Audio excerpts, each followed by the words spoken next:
Hello students, स्वागत है आपका अपने आपके प्यारे चैनल साइंस एड में। और आज हम पढ़ने वाले हैं रे ऑप्टिक्स। पहले जान लेते हैं कि रे ऑप्टिक्स होता क्या है।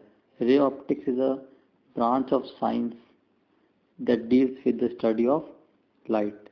कि ये एक ऐसा साइंस का ब्रांच है जिसमें हम लाइट और उसके फिनोमेना के बारे में हम स्टडी करते हैं, जैसे रिफ्लेक्शन हो गया, रिफ्रैक्शन हो गया, इंटरफेरेंस, डिफ्रैक्शन। तो हम ये सब फिनोमेना को हम किसके अंदर स्टडी करते हैं? ऑप्टिक्स के अंदर स्टडी करते हैं, ठीक है। और यहाँ पे हम आज स्टडी करेंगे रे ऑप्टिक्स के बारे में, ठीक है। अब यहाँ पे पहले हम देख लेते हैं कि हाँ, जो ऑप्टिक्स है वो एक्चुअली दो पार्ट्स में डिवाइड है। पहला है हमारा रे ऑप्टिक्स और दूसरा है हमारा वेव ऑप्टिक्स। अब दोनों के बीच में डिफरेंस पता जान लेते हैं होता क्या है। और यहाँ पे जो रे ऑप्टिक्स है वो डील करता है एक्सटेंडेड ऑब्जेक्ट के लिए। तो यहाँ पे एक्सटेंडेड ऑब्जेक्ट जैसे कि हमारा टेलीस्कोप हो गया, माइक्रोस्कोप हो गया।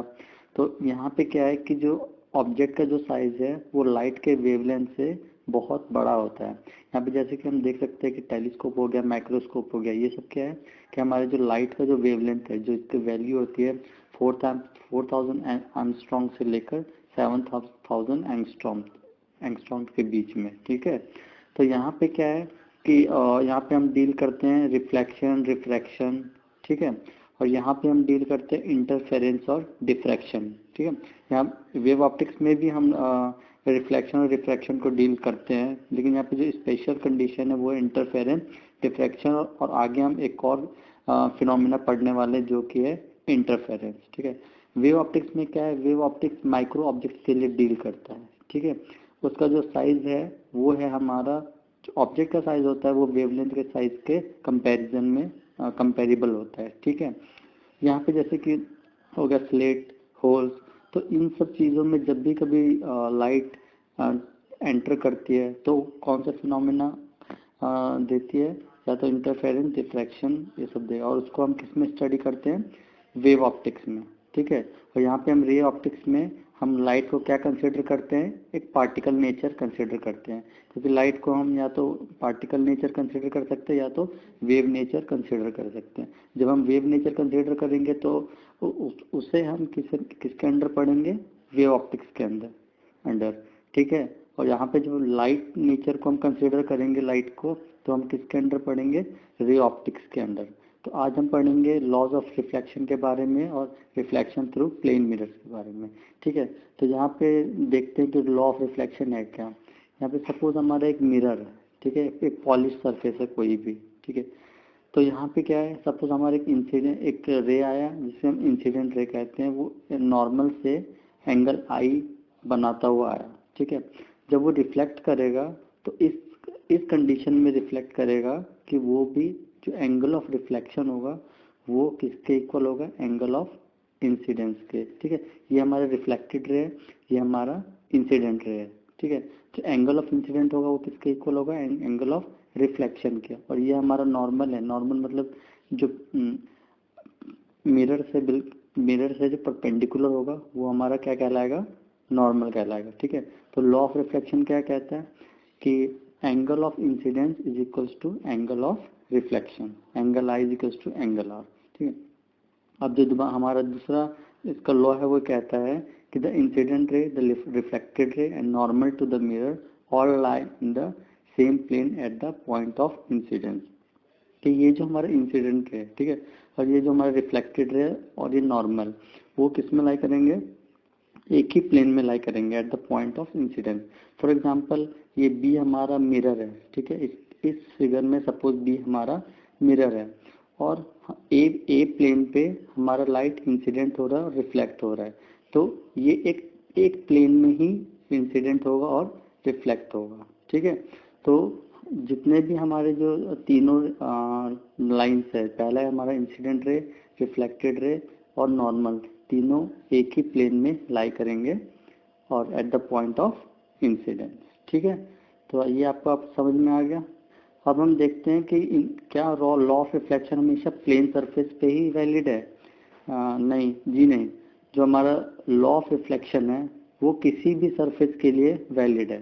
फॉर एग्जांपल यहाँ पे हम कंसिडर करते हैं कि स्फेरिकल मिरर। यहाँ पे स्फेरिकल मिरर को हमने क्या किया? हमने पॉलिश कर दिया, ठीक है, जिसका शाइनी पार्ट है वो बाहर की तरफ है।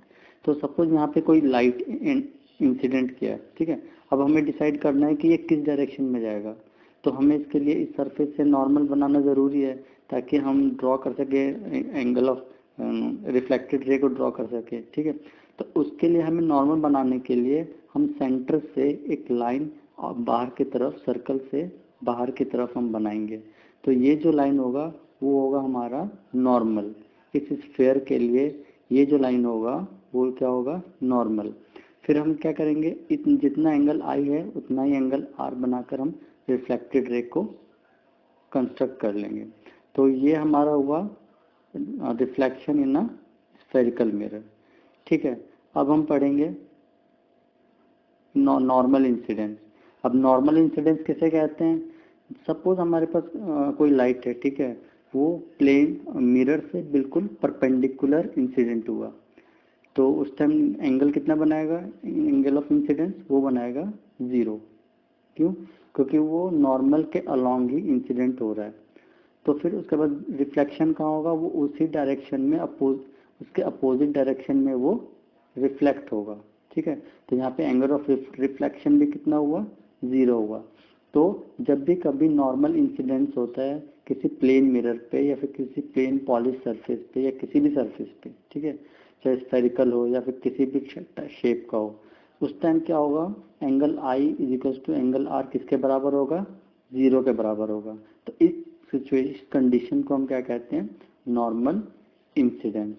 आप एक एग्जांपल कंसिडर कर सकते हैं कि सपोज मैंने वॉल पे एक बॉल को हिट किया, ठीक है। तो जब मैं बॉल को हिट करूंगा परपेंडिकुलरली किसी सरफेस पे, तो वो उसी डायरेक्शन में ही मेरे पास आ जाएगा हाथ में, ठीक है। तो इसे कहते हैं हम नॉर्मल इंसिडेंस।